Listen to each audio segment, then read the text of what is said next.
कसं असतं आपल्याला पुण्या मुंबईच्या मुलांना जितकं एक्सपोजर मिळतं ना तितकं छोट्या गावातल्या मुलांना एक्सपोजर नाही मिळत। छोट्या गावातली माणसं पण खूप पारंपरिक असतात। आत्ता मला वाटतं चित्रपट आणि नाटकांकडे आणि या क्षेत्राकडे बघण्याचा लोकांचा दृष्टिकोन बदललेला आहे।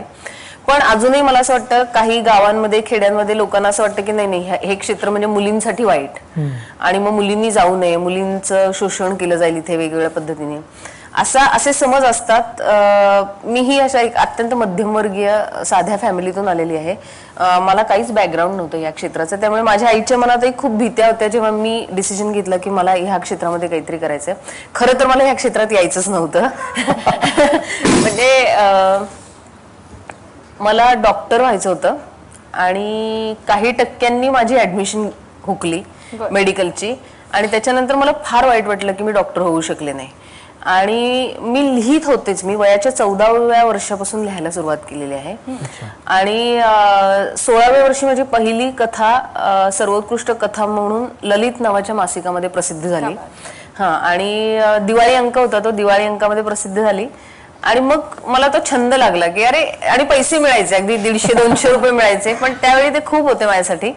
आणि मग मी दर दिवाळी अंकाला पाठवायचे आणि दर दिवाळी अंकाला ती सर्वोत्कृष्ट कथा म्हणून यायची आणि मला खूप लेटर्स आलेले आहेत त्या काळामध्ये जेव्हा मी 20ही क्रॉस केली नव्हती आणि त्या लोकांना असं वाटायचं की मी कुणीतरी मोठी बाई आहे, म्हणजे श्रीमती मधुगंधा कुलकर्णी, आपलं वय आणि अनुभव पाहता मी हे तुम्हाला पत्र लिहिणं योग्य नाही, अशा प्रकारचे। आणि अजूनही मी ती साठवून ठेवलेली आहेत पत्र, गंमत वाटते मला त्याची।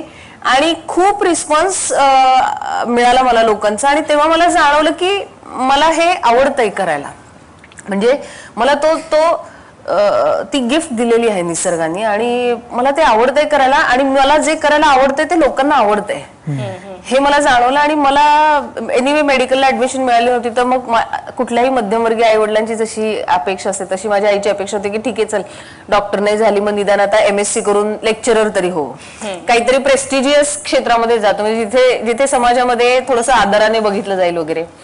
पण मला BSc करता करता लक्षात आलं होतं की मला नाही त्याच्यात इंटरेस्ट वाटत आहे, म्हणजे खरं तर मला खूप संशोधन किंवा शास्त्रज्ञ व्हायची इच्छा असती तर कदाचित मी ते पुढे केले असतं, पण लेखन मीनवाईल माझ्या आयुष्यामध्ये आलं आणि मला लक्षात आलं की मला ह्याच्यात काहीतरी करायचं आहे। आणि मी ग्रॅज्युएट झाल्यानंतर मी डिसिजन घेतला की मला पोस्ट ग्रॅज्युएशन पुण्यामध्ये करायचं आहे, MA नाट्यशास्त्र। आणि मी MA नाट्यशास्त्राला ऍडमिशन घेतली, मी पुण्याला आले। आम्ही काही मुली मिळून एकत्र राहत होतो आणि MA करता करता मला खूप गोष्टी क्लिअर झाल्या। सतीश शाळेकर होते आमचे हेड ऑफ द डिपार्टमेंट आणि सतीश शाळेकरांच्या नाटकांनी माझ्या एकूण विचारसरणीत खूप बदल घडवून आणला आणि मला नाटक कळायला लागलं। त्याच्यानंतर जरी मला ते कळायला लागलं तरी मला 2006 पर्यंत ते लिहिता नाही आलं। मला मी बघायला नाटक शिकले होते, मी अप्रिशिएट करायला शिकले होते, पण मला वाटत नव्हतं की नाटक लिहिणं हा माझा प्रांत आहे।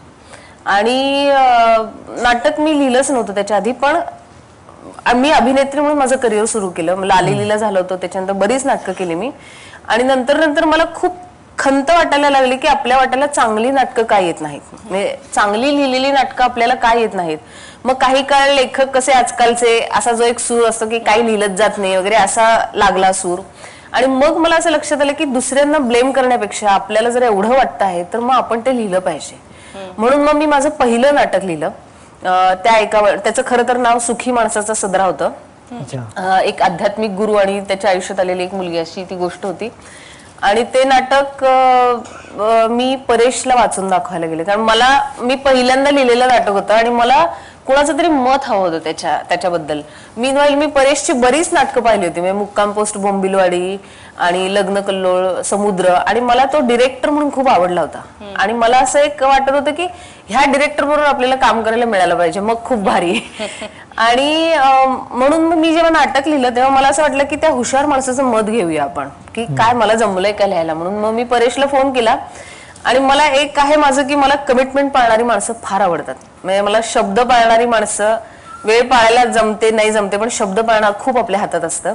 शब्द पाळणारी माणसं असली की माझ्या मनात एक चांगली इमेज निर्माण होते त्या माणसांची आणि एक पहिलंच पटकन फ्रेंडली अप्रोच निर्माण होतो। तर परेश त्यावेळी कोकणात चाललेला होता, मला वाटतं आमिर खान बरोबर वगैरे त्याचं काहीतरी असं टूर होती, आणि तो मला म्हणाला की मी आल्यानंतर तुला फोन करतो, आता मला वेळ नाहीये। आणि त्यांनी माझी नाटकं पाहिली होती. त्याला मधुगंधा कुलकर्णी ऍक्ट्रेस म्हणून माहिती होती आणि तो कोकणात जाऊन आला आणि त्याचा फोन आला माझ्या फोनवर, जो की मी अजिबात एक्सपेक्ट केला नव्हता. मला असं वाटलं होतं की तो कशाला मला फोन करेल ना, काम माझं आहे आणि मलाच त्याला आता परत रिमाइंड करायला लागेल की मी असं फोन केला होता वगैरे. पण त्याचा फोन आला आणि तो मला म्हणाला की तुला नाटक वाचून दाखवायचं होतं ना, तर मी आलो आहे, तर तू येऊ शकतेस. आणि माझं पहिलं इम्प्रेशन परेश बद्दल फार चांगलं झालं आणि मग नंतर प्रेम प्रकरण सुरू होऊन लग्नच झालं त्याच्याशी. म्हणजे पहिल्या नाटकातूनच नाही, आणि गंमत म्हणजे त्याला ते पहिलं नाटक अजिबात आवडलं नाही. तो मला म्हणाला की काय लेखिका आवडली. लेखिका म्हणजे पहिलं नाटक त्याला आवडलं नाही. तो म्हणाला काय 5-1 प्रयोग होतील ह्या नाटकाचे वगैरे, पण तो तसं म्हणाला म्हणून मी ते नाटक सोडलं नाही, कारण मी कन्व्हिन्स्ड होते की हे नाटक चांगलं झालेलं आहे आणि माझा विश्वास होता. बऱ्याच लोकांना नाही आवडलं पहिलं नाटक, तर मी ते I went ahead with my play आणि त्याचे प्रयोग केले आम्ही. मला त्याच्यासाठी महाराष्ट्र शासनाचं सर्वोत्कृष्ट लेखिकेचं पारितोषिक पण मिळालं आणि पहिल्याच नाटकाला पारितोषिक मिळालं. आणि त्याच्यानंतर मग माझ्या लक्षात आलं की आता परेश बरोबर खरं तर माझं काम संपलेलं आहे, पण तरी आम्ही भेटतो आहोत. हा, आणि मग हळूहळू लक्षात यायला लागलं की आपण प्रेमात पडलो आहोत. मग पुढे जो कुठल्याही प्रेमात पडलेल्या माणसांचा प्रवास होतो तसा झाला आमचा.